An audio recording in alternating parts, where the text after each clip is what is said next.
All right, everybody, welcome to the Swing Society podcast. I am Chris Howard, and I have a really cool guest today. I'm going to bring him on in a second.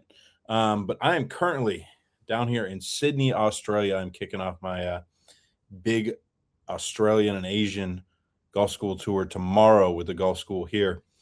And I'm really excited about it. For the next few weeks, I'm going to talk to quite a few pros from this part of the world, and we should have some interesting conversations. But got on here really early in the morning, a long night, very jet lagged, but this is going to be a good conversation. So this week, I'm going to bring on a guest who is a good friend of mine. I've known him for years, hosted me on his podcast, hosted me at his golf course for golf schools. Everybody, my buddy Brent Dale. Brent, how you doing, bud? I'm good, mate. How are you? Welcome down under. Yeah, dude, I'm glad to be back. So Brent here is a very good coach. Everyone in the area knows who he is. Also a very good podcaster. Let's start this out by just talking about how you're doing. I'm going all right. Life's been exceptionally busy. Last time you were here, I was the director of golf and did coaching as well.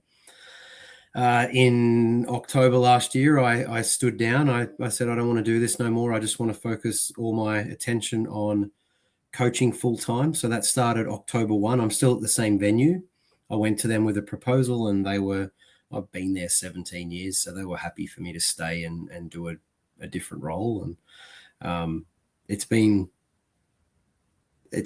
awesome. It's been challenging. I mean, as you know, you got to keep coming up with ideas to fill out golf schools or fill out classes in clinics and that sort of stuff over here, and do a lot of junior stuff and do a lot of one-on-ones. And, I think it's important to do things in life that you want to do versus just, rocking up and accepting a paycheck. So it's been fun. I just hosted a really big junior event last week. That was phenomenal. So went off way better than I expected and way bigger than I expected. So I'm pretty tired, but, I'm welcoming you tomorrow morning to my golf course, and I'm heading on vacation for a week. Yeah. I had a couple, I've worked with a couple of the juniors who played in that event, and they were talking about how great it was. So that's exactly what I was looking for. You've had that big life change since I saw you last. Yeah. You were always really busy. Whenever I'd come to town, I'd be doing a golf school, and I try and get you to do it with me, but you'd be sitting over there teaching 6 or 7 lessons, plus you were running a golf course. That had to be a very difficult lifestyle to live. You were a very busy teacher. I think I felt like I owed it to my students to not have a full-time job, because sometimes my brain would be, when I'm sitting there writing reports or doing emails, I'm thinking about coaching.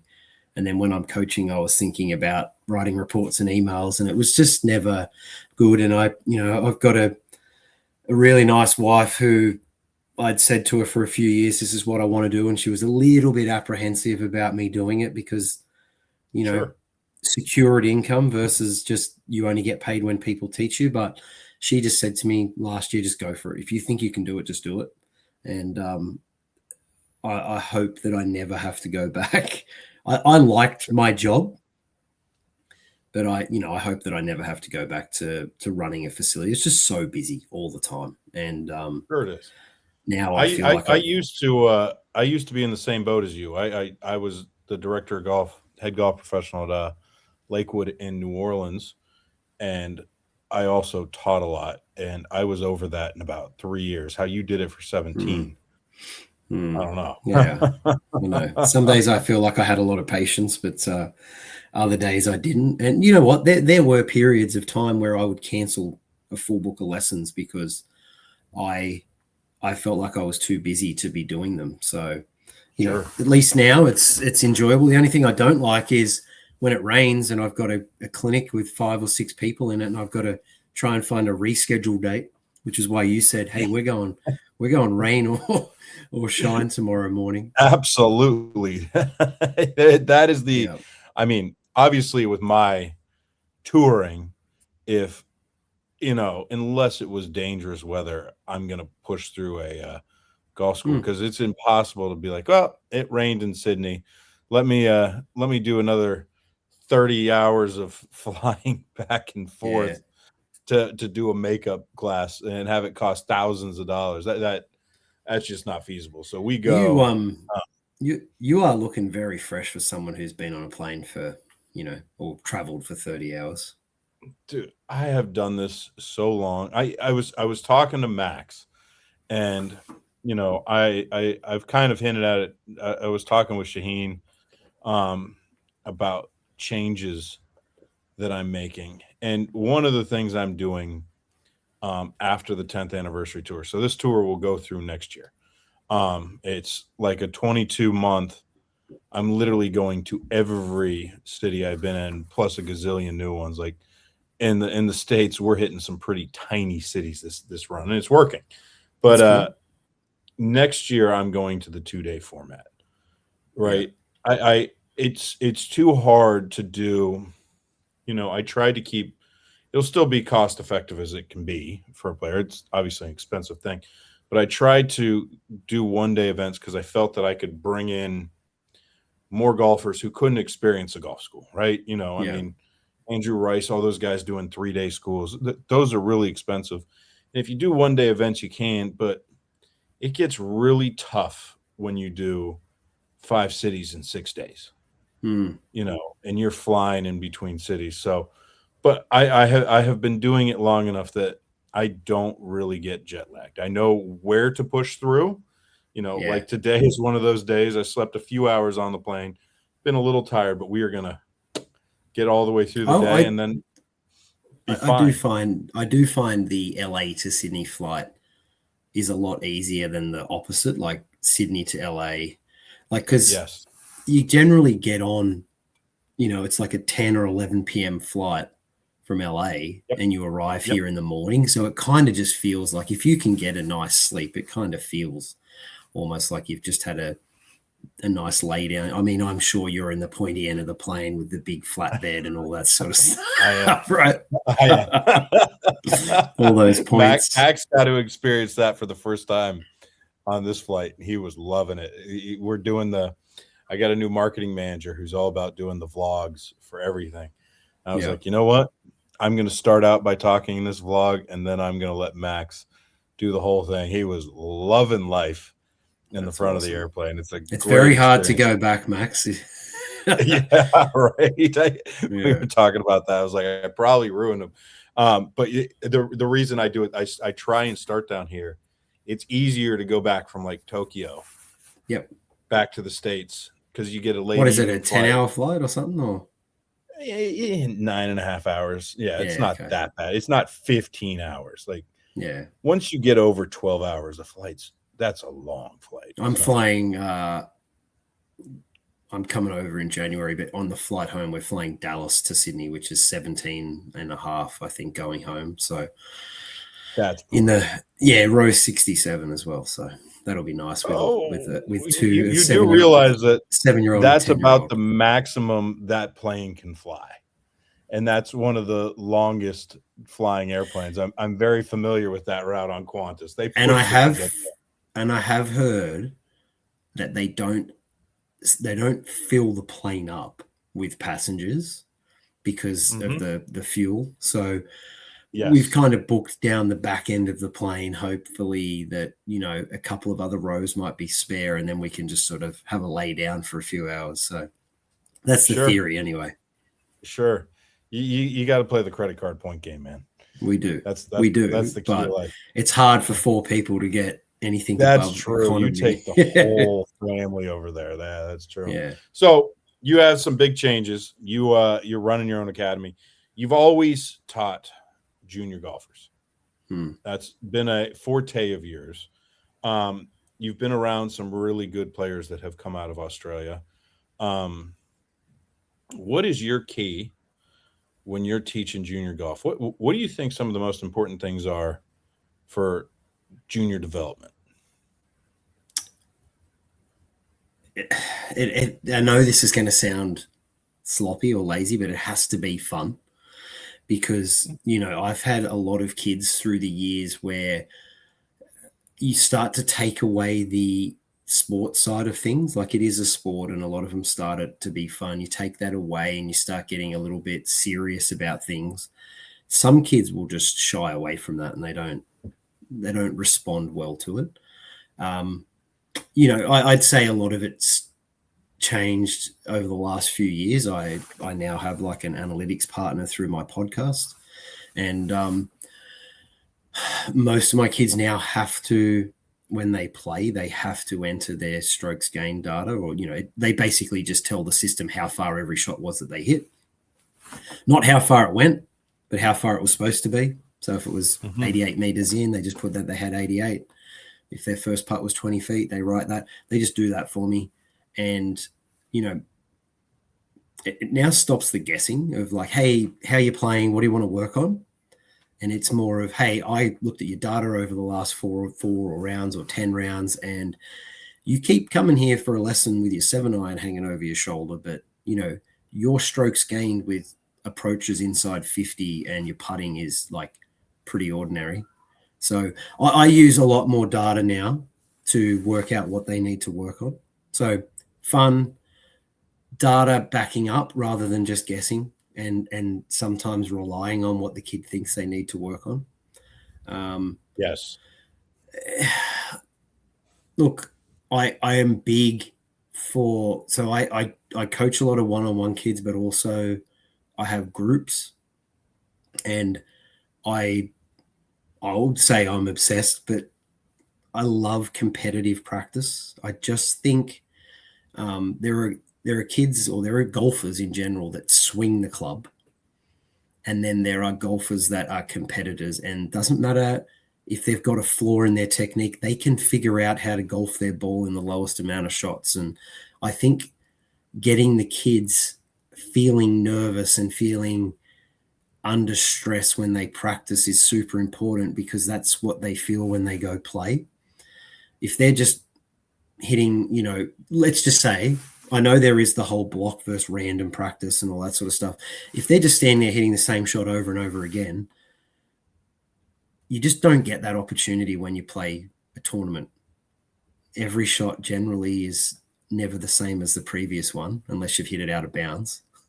So, yeah, I like the kids. I mean, I did a class this afternoon, and it was a putting class, and every putt that they hit was pretty much different to the putt that they hit before. So I had a lot of stations and all that sort of stuff, just to keep it interesting, keep their brain guessing rather than just doing the same motion over and over again from 10 feet. Yeah. You say it's a cliche and you say it's boring, but I mean, my two fundamentals, and I think I had a pretty good track record with junior development. I know it's not my forte anymore, these golf schools are, but athleticism and fun. Yeah. Teach them how to be an athlete, teach them how to react, and have fun.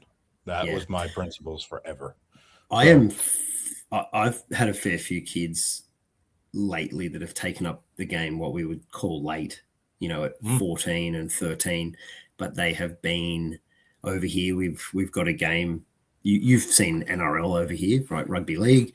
We've got a game called Oz Tag. So instead of the kids getting tackled, they have little strips on the sides of their pants, and you got to grab. It's a tag.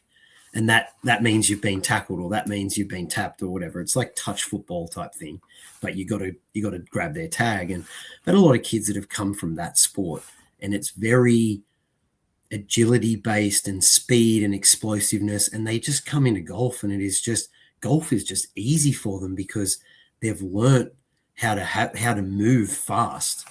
And you teach them how to square their club face up and impact, and they're laughing. They're catching up years of these other kids that have got, years of just specializing in golf. I don't like kids just specializing in golf. I like them playing multiple sports. Absolutely. Prior to playing golf. I had the NRL disaster this year. Why didn't you come yesterday, man? We just had our State of Origin last night. I heard it's like bigger than the grand final. I knew I heard there was something big going on with it, but you guys open in Vegas every year, Yeah. and so this year I was going out with Max. There's a young guy from here, Ed Proctor, and we were going to go watch Yeah. him play in a tournament in Vegas. You know him as well. Yeah. Um, and we're heading out to that golf course. We're going to watch Max's Australian former teammate. They played college golf together. A Qantas plane comes over, and I'm like, I think NRL is going to do their opening kickoff soon. So I go out and buy everyone tickets, and then the day rolls around, and I completely forget to go. Oh, really? I looked in my email a day later. I was like, oh man, that's a giant waste of money right there. My team played this year. I really wanted to go, but never got around to booking it. But the good news What's is your Qantas, squad? well, the Bulldogs, Canterbury Bulldogs. But Okay. Qantas are now flying for a certain period of the year direct Sydney to Vegas now, Yes. which ties in with the NRL playing there and all that sort of stuff. So it's cool. It would have made me getting here more convenient if it was this time of year, but it's not. It's during the Yeah. winter. So Yeah. that's that you get to live in a absolutely wonderful place. So I'll give you a softball here because I got some golf swing questions that I ask all the guests. So I'm Sure. gonna give you a softball one here.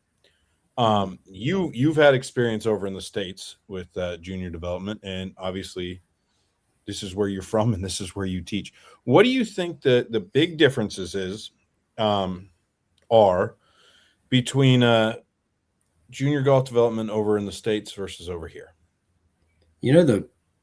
I think the depth in America is, I know you guys have a bigger population, but even 25 years ago when I went to play college golf, I remember like at that time there was, a small amount of kids here in Australia that could break par. The level of golf has improved all over the world with technology. Yes. The ball goes straighter. It's so much easier to be a better player now than it was, in the late 90s and early 2000s. But I remember playing my first event and just going, everyone here is good.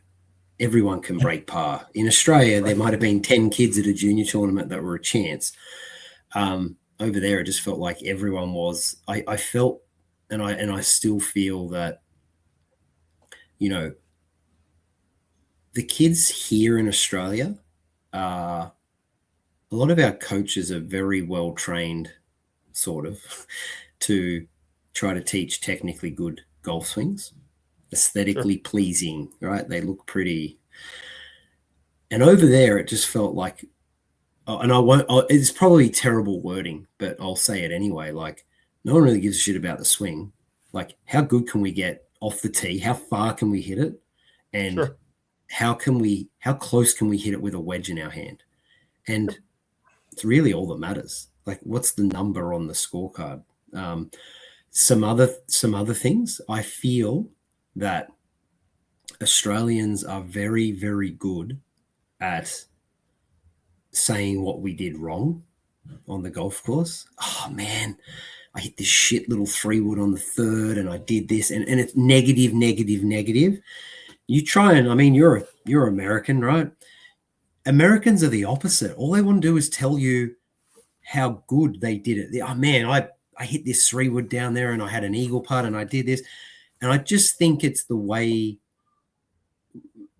we're brought up. I think I want my kids to have more of that attitude about things where they only highlight the positives. We noticed that when we were in college, and it's still now. Like, Australians are it's a shit trait to have, but it's like we try to drag ourselves down.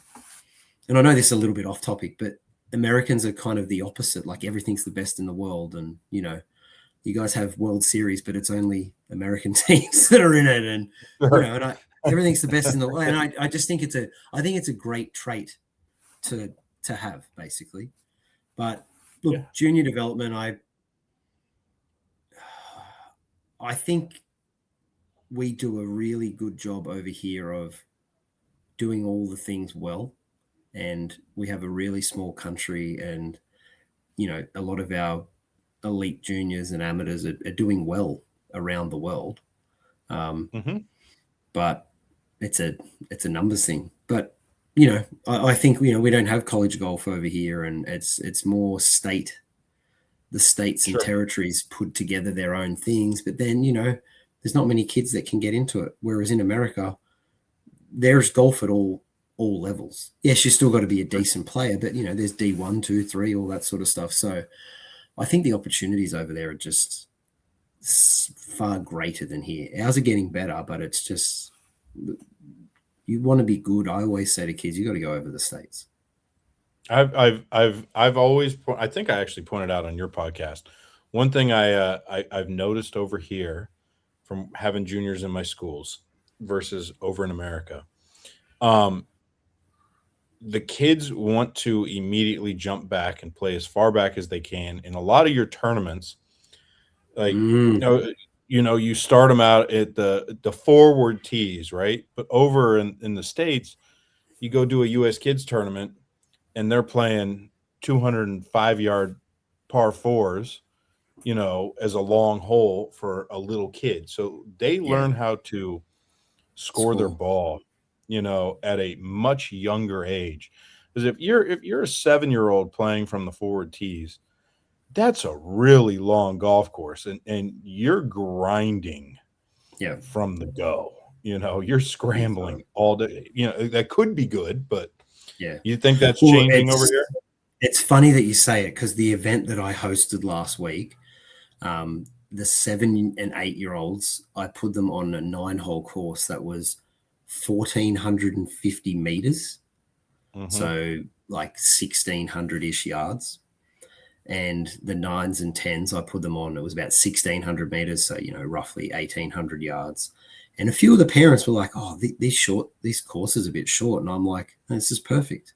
Like, that kid's going to go down there and it's 100-meter par 4, and they can hit it nearly on the green, and they might chip it up, and then they've got a birdie putt. And like, that's no different to an adult playing a, 300. 100%. Yeah. And then we had a couple of 50-meter par 3s. And I think it's just great for a kid to actually be able to hit a wedge, a little kid, onto a par 3. And, I birdied that hole. And you're dead right. Over here, everything was about playing off the plates. So a lot of us as youngsters learnt that 72 is a great score. Yeah. And then you go to America and it's like 64 is a good score. 64. Yeah, exactly. Yeah, they've been my shooting event 64 since they were 7. Yeah. So my event, I had them off that 9-hole course, and I kept it as a par 36. And then I had the 11s and 12s play a course that was about 4,700 yards, 4,500 meters, and it was a par 72. And I think it's brilliant for kids to be able to go out and have legitimate birdie putts on every hole, because that's when you start to get nervous as a kid. If you're, once you actually can hit it far enough, and all of a sudden, oh, hang on. Like me, for example, as a player, I'm a far better par putter than I am a birdie putter. And I don't know why, right? But my theory in my head was, if I miss the par putt, it's a bogey and I drop a shot.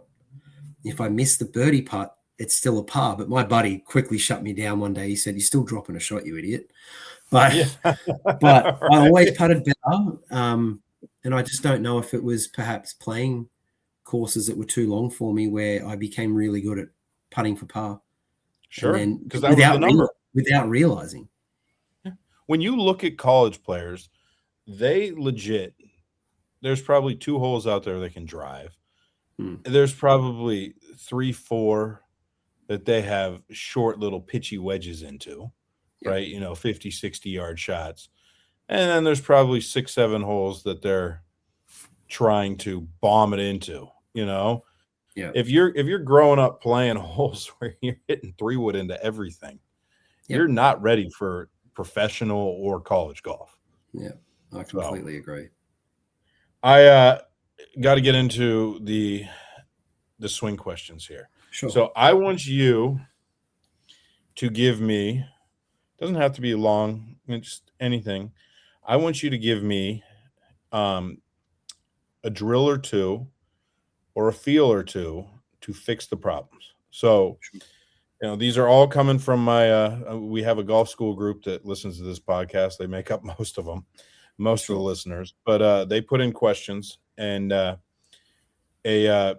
Brian wanted to know, when you are having trouble making solid contact, and Brian's I worked with him 2 months ago. He came into the school a mid-handicapped, right? So his chunk was his problem. He wants to know, and when it's a problem, it's a pretty big chunk, right? Yeah. It's one of those things that goes out there 20 yards when it was supposed to go 140. Yeah. He wants to know what your fix is for contact. Well, I think it depends. What's causing a lot of it is a lack of lateral shift, say, towards the target. So they get to the top of the swing and their body might move backwards rather than sort of shifting forwards. It could be the club face causing issues on the downswing, and then the club's out in front and they know it's going to go a shitload left, or so they hang back and they open the face, but then the contact it moves, I guess, their center of mass back and they're going to hit the ground early. If everything's matched up okay, I've seen you've partnered with Strike Wedge. Yeah. Now this is not an ad. Part of the school. This is not. I swear this is not an ad. I like that. I used to put, right. So pre-Strike Wedge days, I used to get a scorecard, and I would prop a golf ball on the ground, and I would place the scorecard on the ball so it created a ramp for them to miss. You had to miss it, right? Or I used to put a towel behind. So I think if we're talking about how do we clean up strike, I have an object behind the ball, right? This is if everything else is lined up, if their grip's okay and their path and all that sort of stuff, or their intention of what starts the downswing. Some objects behind.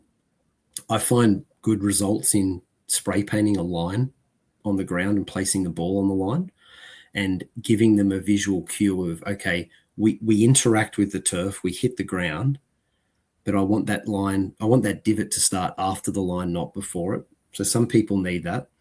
And I tell you, probably one of the best thoughts, I get them to really accelerate their rib cage towards the target and end their hands.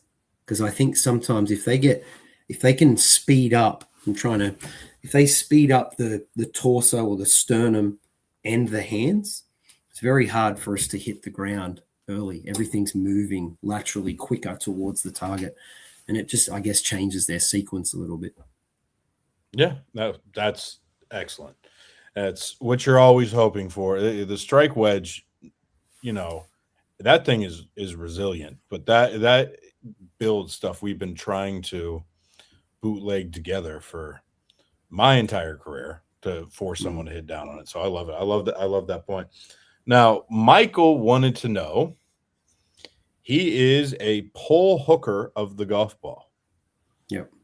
What are you doing to fix the pull hooker of the golf ball? It's always hard because I am one of those deep thinkers, and I like to see what's first year you came out and I watched you, I said, hey, I'd I'll host you. I knew you were looking for a venue. I'll host you, but I want to sit and shadow you. And I really liked the way you did things where you recorded their swing and you're like, oh, you're doing this. Why are you doing it though? What's causing it? And you sat there and you're going back and forth and you're like, what's the root cause? And like I said before, pull hook, it's hard because generally it'll be that person that perhaps throws the club out in front a little bit, but doesn't open the face. So I really like going to the top of the golf swing and getting them to feel a shift into their left knee. So really pressurizing down. So lead, I'll say it with leads and trails, lead shoulder, compressing down into lead knee. Then they feel rib cage rotation. And then I might give them a bit of a visual cue where, hey, I want you to then just feel a little bit like you swing out to the right. Because if the path and the face are going left, the ball's going left. Mm-hmm. So do we open the face or do we shift the path? And I think sometimes it depends on the player. Like I've had people with horror. Yeah. Oh, you can get in there and you say that the face isn't open at impact. Yeah, it's closed. Some players are getting in there because they, throw the club that way to shut a wide open face at the top. Other Correct. players have a face that's under control and go. I mean, that is such a that's that I threw a hard one at you there, brother. And you know what? It's I think there'll be other coaches that listen to this, and if you had have asked me these questions 5 years ago, I would have been packing shit. But I think you just, as you progress and, hanging out with guys like you, and it's definitely, there is no one answer for anything. Like there could be 12 answers to that question, and it truly depends on, they might be hitting little draws and they're aiming 20 yards left. Yeah. You never know. I think that's what's so fun about teaching this game. Well, you're always learning and seeing new things. I had a beginner today who was a soccer player, and I said to him, so you have one ball and you have a foot and you kick it, and yes, we can curve it. And I'm sure there's in-depth biomechanics about all this sort of stuff. I said, you're a slicer and we want to try to get you to hit it straighter. So I'm going to try to teach you some draw stuff today, like overkill. And I said, the problem is there's about 4,000 combinations of what will make you hit it straight. And we've got to figure out what one that is. Sure. There's grip. He could have everything right, and the clubs are no good for him. The lie angles are out, or so. Sure. Anyway, final one. Yeah. All right. I'm gonna lay back and give you a softball for the last. No, give me a hard one. I do have a hard. All right, I'm gonna give you two. I mean, you can try. I might look silly, but I'm okay with looking silly. That's fine. So we had a Jim from OKC. He wants to improve his putting. What's your go-to putting drill? Is this the hard one or the easy one? This is the easy one. Look, I did a putting school this afternoon, and I had a calibration station set up. So I have a mirror company that I use all the time. I had that down on a 4-foot putt, and I had it set up on a slightly right to left breaking putt, and I had one of those, the inserts you can put inside a cup, and it like halves the hole width.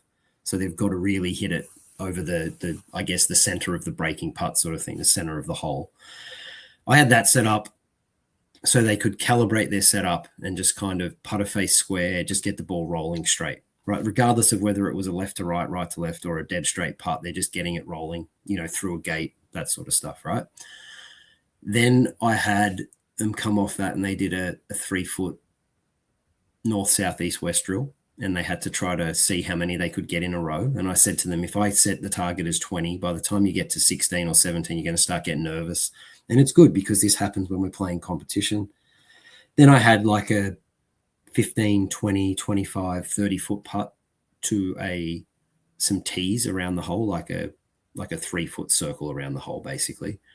And they had to put in the circle the first putt to go back to level 2. And then they had to do it on level 2 to go to level 3. And whenever they missed, they went back to the start. So they were working their way back, and it was getting harder because it was getting longer. And then as they're getting back, it's creating that nervous. Like I said to you before, I like competitive practice.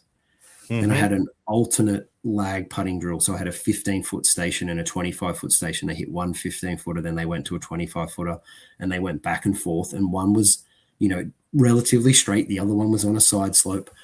So when you're saying like, what's a good putting drill? I mean, it's relative to what your stroke needs, but I think a good putting session is what I just mentioned there, where you're doing some calibration and making sure you're aiming well and your stroke's in line and you can hit it, you can get your start line well, and then practice the other stuff outside of that, which is speed control and practicing break and all that sort of stuff. I'm gonna throw this hard one at you, and this is an scared. impossible one to get right. So there's a guy James who, he I already answered it, and it required video. I was like, dude, send me a video of your swing.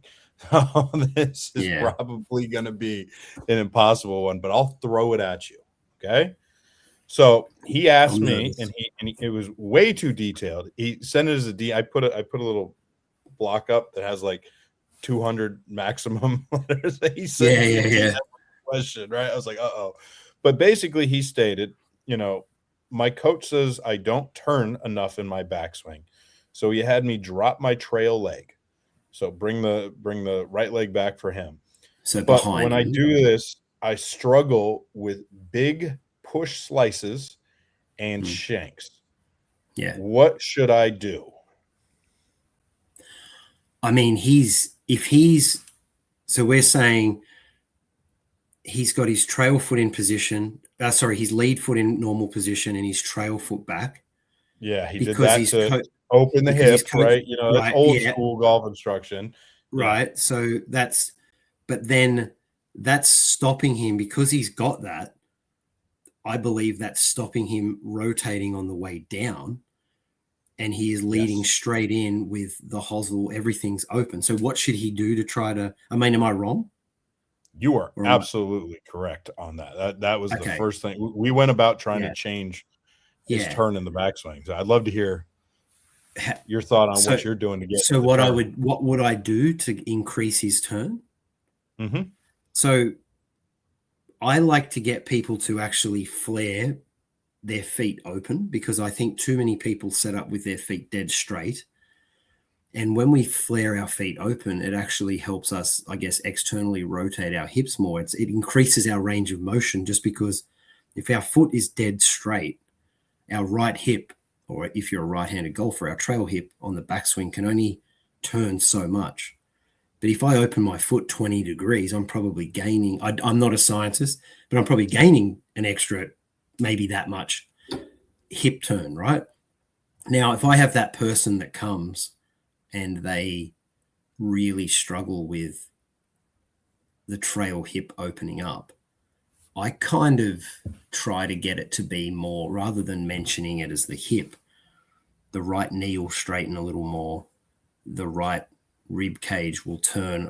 I want them to overdo it to start with. So it's the whole side, provided they don't then just stack and reverse, I guess, tilt onto that side. So it's still, I feel like I'm rambling a little bit here, but No, you already nailed the fix that we went with. okay, good. When you said, try and get the trail leg to straighten, his big problem was, and the coach, I guess, missed this. He went into more forward bend at his pelvis, and then he went into more flexion at his knee, and Yeah, all his pressure was moving out towards the golf ball, so there was no way to turn. And then once he yeah, brought that trail leg back, he was still doing the same thing and just about to fall down on the golf club or yeah, on the golf ball. And then he would back out, to try and have a yep, chance to find balance, and that would just throw the hosel yeah. straight at the golf ball. So you got the fix. The fix was straighten that leg and get that hip moving farther back, and Hey, he just had balance then. can I run one by you? Sure. So I had a guy who he had a lesson a few weeks ago, and we identified that he was, too far into out, and he was like 10 degrees into out, really shut down, and I just didn't like it, and I had him do some drills, opening up the chest more, exiting more left, the classic do the opposite of what you're doing type thing, and I ended up getting him to stand further away from the golf ball. So he was a little bit more stretched out so that when he got to the top, he felt like the ball was far away and he had to throw his arms at it. Sure. And it actually shifted his path to like one left versus me letting him stand comfortably and him coming out, early extension, but coming out of his posture and humping the ball and being really dumped underneath and flipping it. So Do you reckon I did the right thing there? Like, is that I'd actually never done that with anyone before, got them to stand further away so they tried to throw the club and neutralize the path a little bit more. Anything can work. I remember my coach gave me, I always had trouble curving the ball right to left when I was really young. And then it became my pattern, right? My coach set me up in a slice stance and told me to feel that my hands were so close to my body and then flip my hands, right? So he set everything up for me to swing out to in and hit a fade. And then he told me, feel like it's really tight and flipping out. And I just felt so jammed in there and I did it.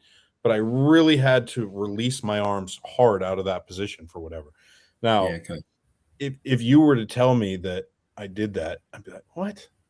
But things can work. And I think when you move people away from a golf ball, they start to feel that they have more space so that their body can naturally react and start getting that turn and getting the club more neutral. You probably made the player feel like he had more space, and then he just reacted athletically. Yeah. I like it. Oh, I've passed all 4 questions. That's good. I know you did. I can breathe. I can breathe now. Tomorrow, you going to be out there in the morning? I'm going to come out and greet you, and then the family and I are off on a holiday. Dude, you're going to enjoy that holiday, aren't you? You're ready for it. I'm going to Queensland. Are you going to Queensland after this or what? I go there last. Oh, okay. I'll see you in Melbourne after this. What's that? Where are you going after Sydney? Melbourne. Wait a second. I'm probably going to have to cut the jet lag's kicking in. I'll leave it in there. Brisbane is Queensland, isn't it? Correct. Yeah, there you go. Yeah, I'm going there next. Yes, I am. So we're going to Gold Coast. Gold Coast is about 45 minutes to an hour south of Brisbane, so that's where I'll be for 5 days. I've taken him down there. I've gone down to the Gold Coast and taught. And with my new format, I have Max teaching with me, so my schools are bigger. It was always harder to sell at a Gold Coast event, so I didn't try it this year. I just did the Brisbane one, but I love the Gold Coast, man. Yeah, it's nice, man. Oh, you are so lucky. I'm so jealous. I was thinking about trying to bust down there for a day, but I just don't have enough time on this trip. I'm so jealous. But thank you for coming on and doing this with me. No worries, mate. Anytime. I am looking forward to seeing you tomorrow, even if it's for a little while on the range. All right, I'll see you bright and early. Yes, sir. All right, everybody. Thanks for hanging out, and we'll see you next week.